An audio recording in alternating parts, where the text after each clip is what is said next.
Trading Spaces' new carpenter Brett Tudor, who makes his debut on TLC's rebooted series on Saturday, is truly a jack of all trades. One of the only new talents to join a cast consisting mostly of Trading Spaces veterans, he boasts an impressive resume, having worked as a stunt performer, home inspector, climbing guide, singer-songwriter, house flipper, EMT and SWAT medic, and security survival specialist on Discovery Channel's Treasure Quest. It's this blend of rugged, hands-on skills and on-camera experience that makes him a natural fit for the fast-paced atmosphere of TLC's beloved home design show.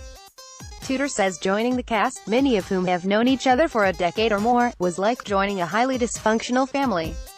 He admits that adjusting to the intense time crunch of the build schedule for the show was akin to being thrown into the deep end of the pool, but with one season now under his tool belt, he says he'd do the show forever if he could.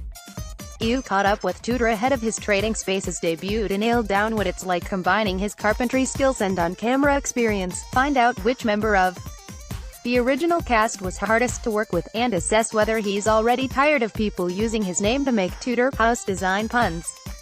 Entertainment Weekly, were you a big fan of the original Trading Spaces? And what brought you to the show? Brett Tudor, it's been a long journey. My grandma and my mom used to watch the show when I was younger. But I was in middle school and high school when it was on. I was doing things like getting into sports and hitting puberty. I wasn't at home watching design shows. I watched it a little bit, but I wasn't at home and watching TV. I kind of knew who Ty Pennington and Paige Davis were.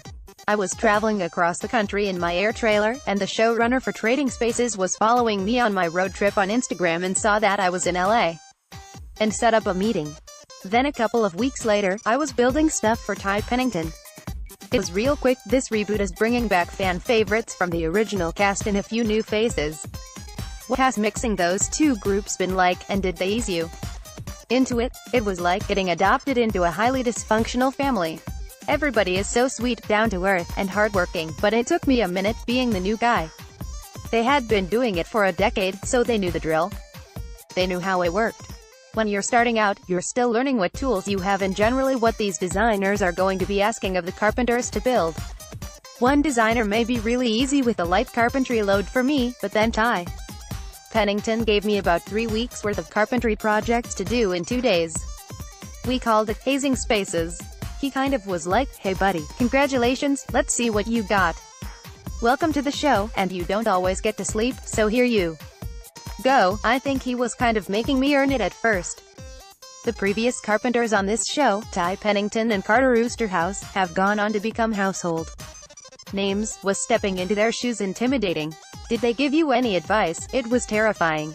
It was very intimidating. I'm from a small town in Texas, so you don't see people around that are famous ever.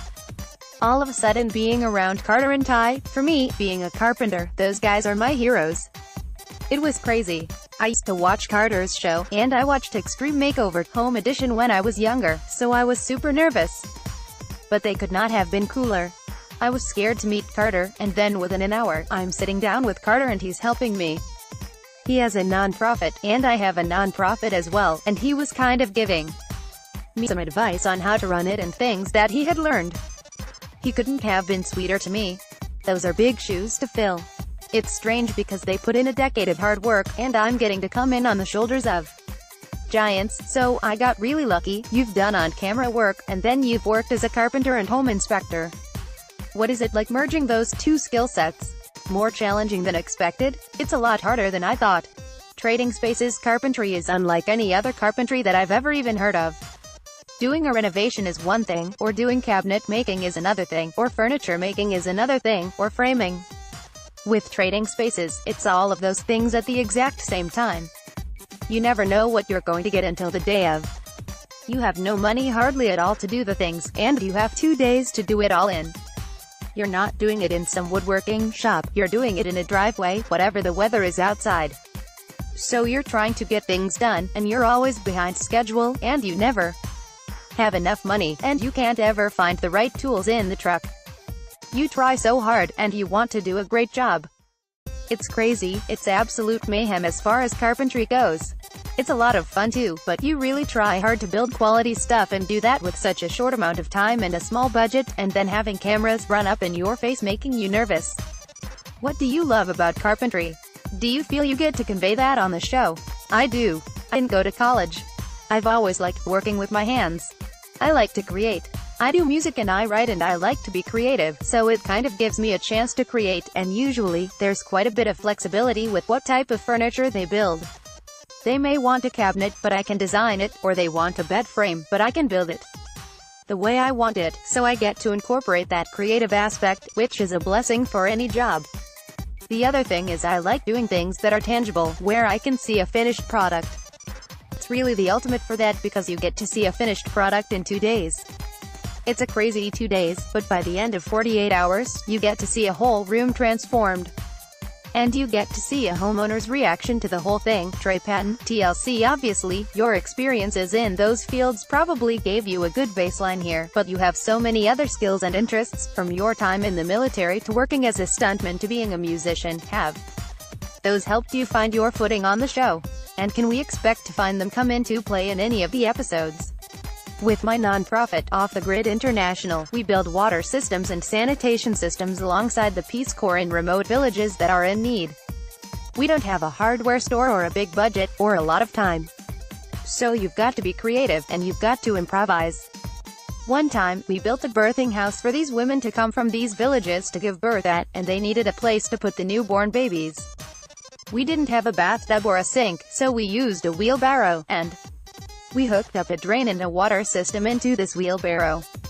That kind of improv and having to be resourceful was very transferable to trading spaces. It's having to be creative and having to try to do a whole lot with very little in a very short amount of time. What has been the most difficult part of the show? Working with Ty. Laughs. Just watch episode 2, it will make a lot of sense. He's a high-energy guy. He's very fly by the seat of his pants, which I can appreciate. Herding cats would be an understatement. It was like lasso.